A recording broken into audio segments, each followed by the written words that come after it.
श्री कार्तिक महात्म्य 29वां अध्याय। ऋषि बोले, हे सूत जी, यह बोधितरु अर्थात पीपल का वृक्ष क्यों छूने योग्य नहीं हुआ और यह शनिवार को क्यों छूने योग्य हुआ, वह कहो। सूत जी बोले, समुद्र के मंथन करने से देवताओं ने जो रत्न प्राप्त किए, उनमें से देवताओं ने लक्ष्मी और कौस्तुभ मणि विष्णु को दी।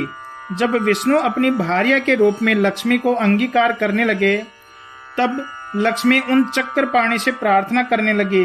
लक्ष्मी बोली, जेठी बहन का संस्कार अर्थात विवाह किए बिना छोटी को कैसे ब्याहते हो? अतः हे मधुसूदन, मेरी बड़ी बहन अलक्ष्मी का ब्याह करो। मेरी बड़ी बहन अलक्ष्मी का ब्याह करके ही मुझे ले चलो, यह सनातन धर्म है। सूत बोले, इस प्रकार लक्ष्मी के वचन सुन लोक भावन भगवान, बड़ा है तप जिनका, ऐसे उद्दालक मुनि को अपने वचन के अनुरोध से निश्चय उस अलक्ष्मी को दिया। स्थूल है मुख जिसका, श्वेत है दांत जिसके, जीर्ण शरीर को धारण किए है और फटे से तथा लाल है नेत्र जिसके, रूखे हैं शरीर और बाल जिसके, ऐसी जो अलक्ष्मी है, उसे वे धर्मज्ञ उद्दालक मुनि विष्णु के वाक्य से अंगीकार करके वेद ध्वनि युक्त अपने आश्रम में ले आए। होम के धूम की सुगंधि से युक्त और वेदों के पढ़ने के शब्द से शब्दायमान आश्रम को देख दुखित हो वह वचन बोली। ज्येष्ठा बोली, वेद ध्वनि से युक्त यह वास मेरे योग्य नहीं है। हे महाराज, मैं यहाँ नहीं आऊंगी, निश्चय करके मुझे अन्यत्र ले चलो। उद्दालक बोले, हे कांते, तू क्यों नहीं आती? तेरा यही निश्चय है तो तेरे योग्य कौन सा स्थान है, वह कहो। ज्येष्ठा बोली, जहाँ वेदों की ध्वनि होती है, अभ्यागतों का पूजन होता है और यज्ञ दान आदि होता है, वहां मैं नहीं वास करूंगी। जहाँ स्त्री और पुरुष पर आपस में प्रीति से रहते हैं और पितृ तथा देवताओं का पूजन जहाँ होता है, मैं वहां नहीं वास करूंगी। जहाँ उद्यम करने वाला, नीति में चतुर, मधुर बोलने वाले और गुरु पूजा करने वाले मनुष्य रहते हैं, वहां मैं नहीं रहूंगी। जिस घर में रात दिन स्त्री और पुरुष में कलह होती है और अभ्यागत निराश हो जाते हैं, उस स्थान में मेरी प्रीति है, प्रसन्नता है।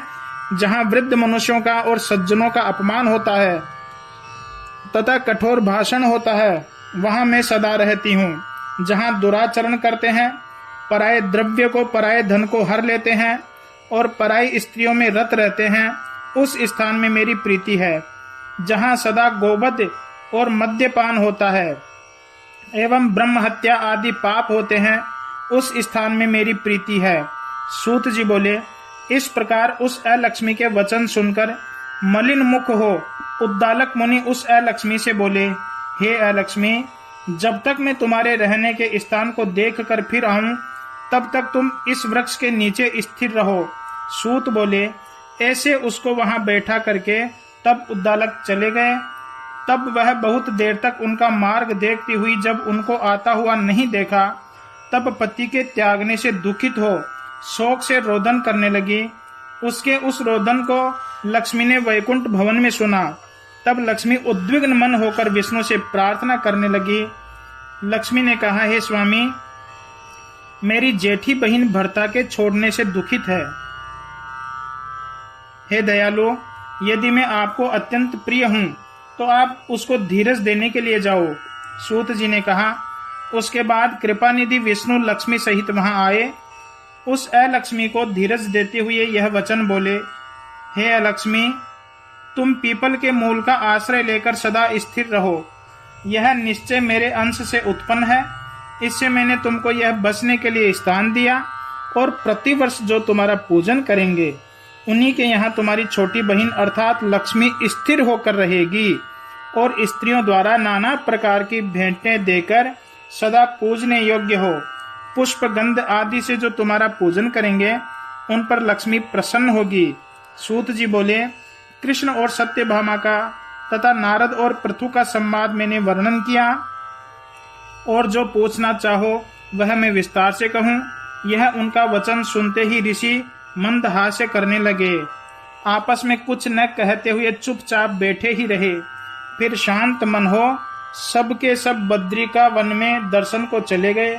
जो यह कथा को सुनेगा या श्रेष्ठ मनुष्य को सुनाएगा वह सब पाप से छूट जाएगा और भगवान विष्णु की सायुज्य मुक्ति को प्राप्त होगा। ओम मंगलम भगवान विष्णु और मंगलम गरुड़ध्वज मंगलम पुंडरीकाक्ष मंगलाय तनोहरि। ओम स्वस्ति ओम स्वस्ति ओम स्वस्ति। बोलिए श्री राधा दामोदर भगवान की जय हो, श्री तुलसी महारानी की जय हो, श्री कार्तिक महात्म्य की जय हो। श्री कार्तिक महात्म्य कथा आज समापन हो रही है। आप सब लोग बहुत स्वस्थ रहें, सुखी और संपन्न रहें।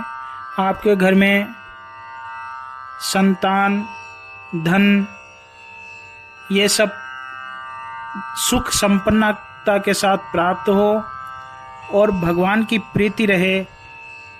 जय श्री कृष्णा, जय श्री राम।